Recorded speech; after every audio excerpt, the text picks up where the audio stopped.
what does leadership have to do with innovation, and why is it so important? If you're a business leader, and by business leader, I mean an entrepreneur, a solopreneur, a person just inspiring to be a business leader, you might be the head of a department, a manager, a vice president, it doesn't matter, right? But if you are somebody that's in a leadership position or wanting to be in a leadership position, innovation is so important. And the reason is because we live in a world where everything is changing so fast all the time. And you know that already. I don't need to tell you that. And if you can't figure out how to manage innovation or how to be the spark to innovation, then you are going to be left behind as a leader. So that's why the connection between self-awareness, leadership, and innovation is so important. In this video, I'm going to be talking about that connection between self-awareness, leadership, and innovation.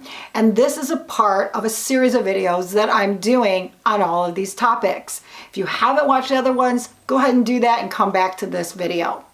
I'm Nicole Whipp, and this is Healthy Success 101, where smart success is all about avoiding burnout and overwhelm.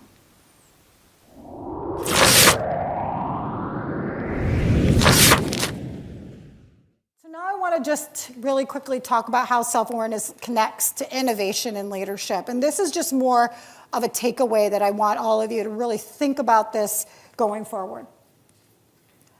So, we are very interested in diversity in this room, right? Anybody not interested in diversity? Because if that's the case, please leave. We are all interested in diversity. Diversity is important to us, fundamentally. But there's many different types of diversity, right? Like diversity comes in many different forms.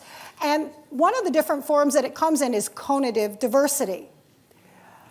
What we see a lot of times, especially in mature organizations, I go and work in healthcare organizations or in auto companies or things like that, and I see that a lot of times what happens is people hire people that are conatively similar to themselves.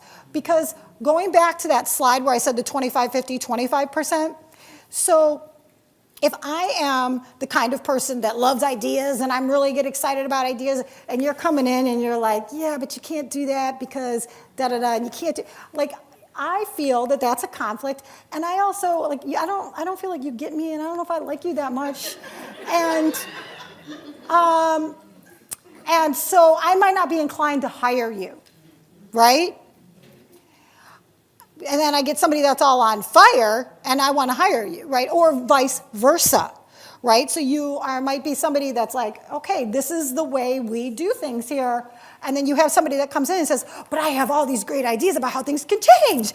And you're like, whoa, So what happens is we tend to hire people that are conatively, their instincts are similar than ours.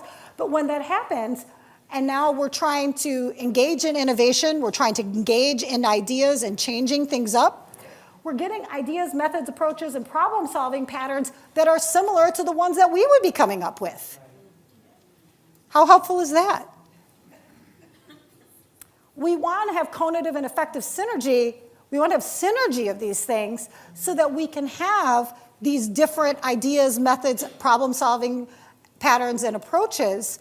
And this is where, when everybody has self-awareness around that, everybody understands where their own conative energy lies and where those of the people that they work with lies and where their role is in this innovation process or what they bring to the table. Now, when we work with innovation teams, we see a lot less of this blocking pattern that tends to occur in innovation processes. And so if you are the type of person that wants to be seen as an innovative leader, or you are engaged in creation of innovation, just remember this, that you have to have people around you that are very, very different. In fact, every single time I do a presentation, I have a team member that is conatively exactly the opposite of me. I make her go through it, and she tells me all the things that are wrong with what I have to say. And every single time I get mad at her, but it's a fun mad. But I do it because she's going to tell me what people in the audience that are like her are going to hear and how they're going to hear it, not in the way that I was intending. And that's hugely important to me as somebody that wants to deliver value to you.